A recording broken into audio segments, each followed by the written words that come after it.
તો સુરત શહેર ભાજપ પ્રમુખના નામની ગમે તે સમય જાહેરાત થઈ શકે છે। સુરત શહેર ભાજપ પ્રમુખના નામને લઈ અનેક તર્ક વિતર્ક ચાલી રહ્યા છે। વર્તમાન પ્રમુખ નિરંજન ઝાંઝમેરા રિપીટ થાય તેવી અટકળો વહેતી થઈ છે। અજય ચોકસી, રાજેશ દેસાઈ અને પરેશ પટેલનું નામ પણ ચર્ચામાં ચાલી રહ્યું છે। ગમે તે સમયે સુરત શહેર ભાજપ પ્રમુખના નામની જાહેરાત થઈ શકે છે।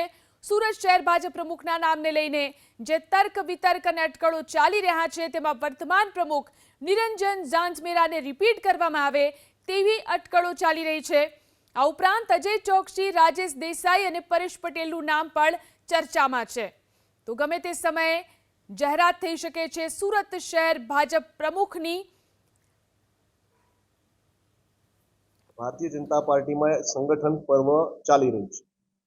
એક એનો મોટો તબક્કો કે નીચે મંડળ સુધી એટલે વોર્ડ શહેર સુધી, મહાનગરમાં વોર્ડ કહીએ છીએ, વોર્ડ શહેર સુધી વોર્ડના પ્રમુખોની રચના એટલે એમને જવાબદારી અને એની નિમણૂકો થઈ ગઈ છે। એ જ પ્રક્રિયામાં આગળ હવે વોર્ડની ઉપર મહાનગર અને જિલ્લા એની પ્રક્રિયા આજે પ્રદેશમાં ચાલુ થઈ છે। આજે 4 તારીખે બધા જ જિલ્લા અને મહાનગરોમાં વોર્ડ પ્રમુખની શહેર પ્રમુખની નિમણૂક માટેના ફોર્મની એક વ્યવસ્થા કરી હોય છે। એને સાંભળ